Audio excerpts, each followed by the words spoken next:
Just the truth, as deep as I can go, the darkness underneath. The church isn't just complicit, it is the system.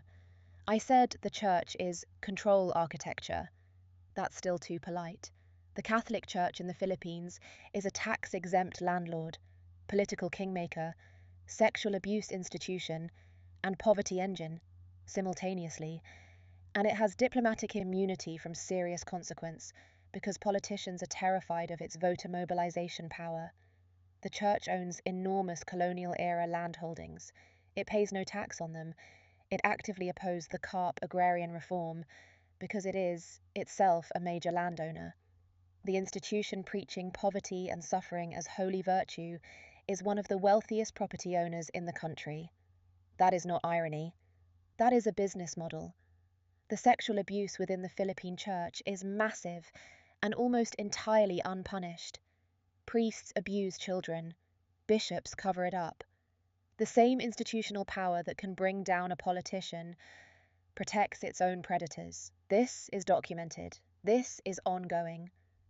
This receives almost zero national accountability because the press is afraid, and the public has been conditioned to protect the church as an identity, not evaluate it as an institution. And here is the darkest part about the church and poverty. It is not accidental. Rich Filipino Catholics use contraception privately, quietly. Their family size is controlled. Poor Filipino Catholics are told contraception is sin. The result is a fertility gap by class. The poor have children they cannot feed. The rich have manageable families. This mechanically, generation after generation, reproduces a desperate cheap labor pool. The oligarchs need that pool. The church produces it. Whether by design or structural coincidence, the outcome is the same. The drug war was class warfare, and it was popular. This is what nobody will say directly. Duterte didn't just kill poor people. He killed poor people with the enthusiastic approval of the Filipino middle class and significant portions of the poor themselves. That is the truly dark part.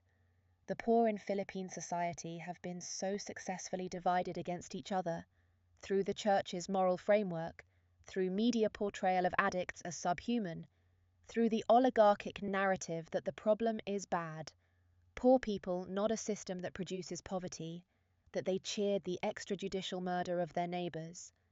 6,000 official kills. Human rights groups say 12,000, 30,000. Almost exclusively poor. Not a single major drug lord arrested. The Kerwin Espinosas, Peter Lims, when they started naming politicians and oligarchs, they disappeared or recanted. The drugs that fueled the creases came through the port of Manila, controlled by oligarchs and customs officials. That was never touched. The drug war was a human sacrifice ritual performed on the poor to give the middle class the feeling of order, while the actual drug infrastructure at the top remained completely intact. The OFW system is state-sanctioned human export. I called it dependency. It's worse than that. The Philippine state has built an entire bureaucracy, POEA, OWWA, to facilitate the export of its own citizens as labor commodities. It charges them fees to leave. It takes a cut of their remittances through currency conversion. When they are abused abroad, raped, enslaved, killed, the government negotiates quietly because it cannot afford to lose the deployment contracts. Filipino women are sent to work as domestic helpers in Hong Kong, Singapore, Saudi Arabia, Kuwait, where documented abuse is routine. The Philippine government knows. It continues. Because 36 billion a year in remittances is more important than the dignity of its citizens. And crucially, the OFW system exports the exact people who would otherwise build reform movements. The educated, ambitious, frustrated, capable Filipinos leave. They don't stay and organize. They don't stay and build businesses that challenge the oligopoly. They go. They send money home. Their families become dependent on that money and therefore politically pacified. The system exports its own opposition. The population is being kept deliberately uneducated. The Philippines ranked last among 79 countries in reading comprehension in the 2018 PISA results. Last, not near last, last. This is not a failure. This is an outcome of a system that has never genuinely prioritized critical thinking, because critical thinking is dangerous to the people in power. The curriculum, heavily shaped by church influence and American colonial legacy, emphasizes obedience, rote memorization, religious deference, and national mythology. It does not teach media literacy. It does not teach how power works.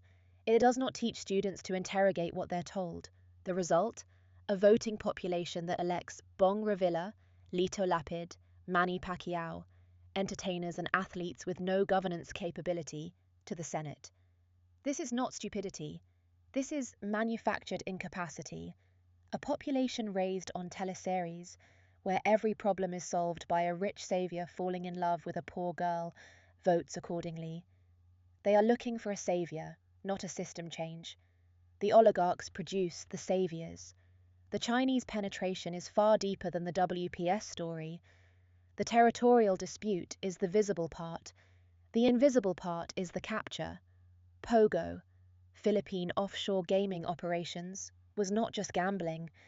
It was a Trojan horse.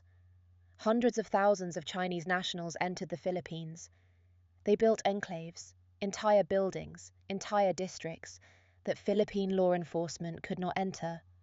Inside, money laundering for Chinese criminal organizations, human trafficking, the scam call center slavery operations, Filipinos and other Asians kidnapped and forced to run cyber fraud operations, and almost certainly intelligence operations. Duterte's relationship with Beijing went beyond diplomacy. The details of what was exchanged, what concessions, what personal arrangements, are not fully public. But the outcomes are visible. The arbitral ruling was buried. Chinese reclamation in the WPS continued unobstructed for 6 years, and Pogo expanded massively. The Chinese state plays a 50-year game. The Philippines plays a 3-year election cycle. That asymmetry alone tells you who wins. Colonial trauma is the operating system nobody will name. 500 years of subjugation, 333 Spanish, 50 American, 3 Japanese. And there has been zero national psychological reckoning. Germany has spent 80 years confronting what it was. South Africa built a Truth and Reconciliation Commission. The Philippines has named streets after Spanish colonial governors, preserved colonial architecture as heritage, and sent its citizens to work as servants for the descendants of its colonizers, while calling it opportunity. The internalized hierarchy is deep. White is better, foreign is better, local is inferior. This is not just colonial mentality as a casual slur. This is a population that has been taught, for 500 years, that it is not capable of governing itself, that salvation comes from outside, that authority deserves deference. The church reinforced this. The American educational system reinforced this. The teleserie reinforces this every night.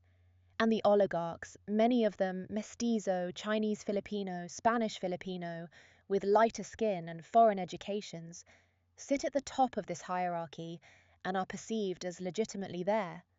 The bias is invisible because it's been there for 500 years.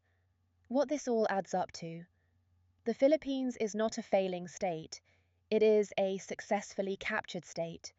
It does exactly what it was designed to do, by the Spanish colonial church state, refined by American democratic theater, and maintained by 40 families who have learned to use every instrument: religion, culture, education, media, violence, and now social media, to keep 110 million people productive, divided, and controllable. The darkness isn't that the system is broken. The darkness is that it works perfectly, just not for the people living inside it.